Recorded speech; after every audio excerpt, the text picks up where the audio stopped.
নমস্কার, আপনাদের সবাইকে স্বাগতম জানাই কুকিং উইথ হাসি ইউটিউব চ্যানেলে। আজকে আমি আপনাদের সাথে শেয়ার করব আমার special recipe KFC chicken popcorn with peri peri masala. এটি একটি সুস্বাদু ও মজাদার স্ন্যাক যা বানানো খুবই সহজ। তো চলুন শুরু করা যাক। প্রথমেই আমরা পেরি পেরি মশলা মিক্স বানিয়ে নেব। এর জন্য আমি এখানে একটি নিয়ে নিয়েছি মিক্সিং জার। এবার এর মধ্যে আমি দিয়ে দিলাম অনিয়ন পাউডার 1 চা চামচ, গার্লিক পাউডার 1 চা চামচ, আমচুর পাউডার 1 চা চামচ, Kashmiri red chilli powder 1 table চামচ, অরিগ্যানো 1 চা চামচ, রেড চিলি পাউডার 1 চা চামচ, গোলমরিচ পাউডার 1/2 চা চামচ, চিনি 1 চা চামচ, লবণ 1 চা চামচ দিয়ে মিক্সার গ্রাইন্ডার জারের ঢাকনা আটকে দিয়ে ভালোভাবে গুঁড়ো করে নিন। আপনার পেরি পেরি মশলা তৈরি।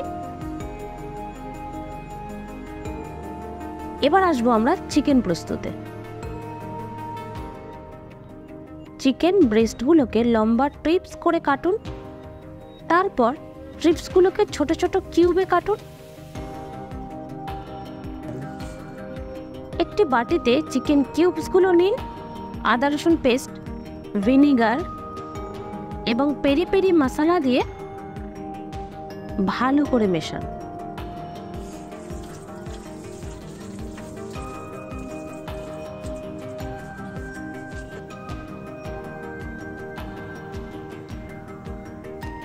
এবং 10 মিনিট ম্যারিনেশনটাকে রেস্ট দিন।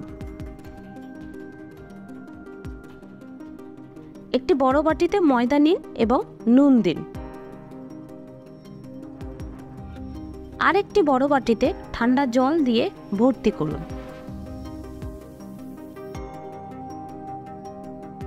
ম্যারিনেট করা চিকেন কিউবসগুলো ময়দার মধ্যে দিন এবং ভালোভাবে কোট করুন।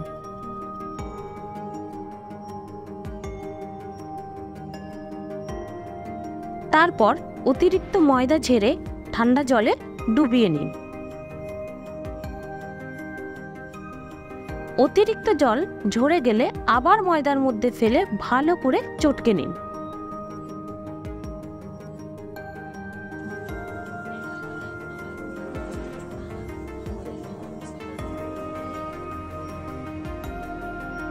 তাহলেই দেখবেন যে চিকেনে এরকম একটা ক্রাম্প তৈরি হয়ে গেছে, যেমনটা KFCর চিকেন পপকর্নে থাকে।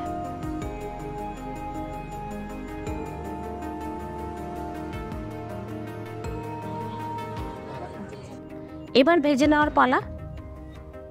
তাই একটি কড়াইতে তেল নিয়ে গরম হতে দিন। তেল যখন প্রায় 170 ডিগ্রি সেন্টিগ্রেড হবে তখন চিকেন কিউবসগুলো দিয়ে গোল্ডেন ব্রাউন হওয়া পর্যন্ত ভাজুন।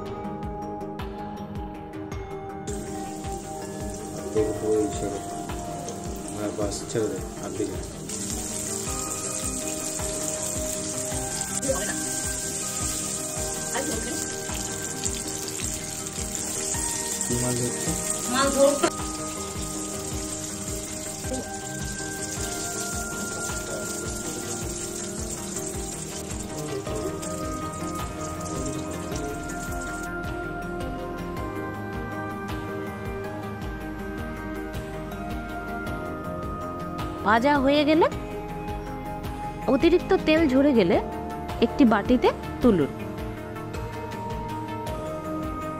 উপর থেকে পেরি পেরি মশলা ছিটিয়ে ভালোভাবে টস করে নিন।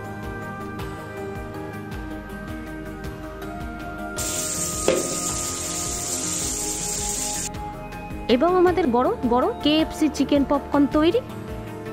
আশা করছি আপনারা সবাই বাড়িতে বানিয়ে এটি উপভোগ করবেন। যদি আপনাদের এই রেসিপিটি ভালো লেগে থাকে তাহলে অবশ্যই একটি লাইক করে দেবেন। ফ্রেন্ডস অ্যান্ড ফ্যামিলির সাথে শেয়ার করতে একদম ভুলবেন না। দেখা হচ্ছে নেক্সট কোনো ভিডিওতে। ততক্ষণের জন্য ভালো থাকবেন, সুস্থ থাকবেন। ধন্যবাদ।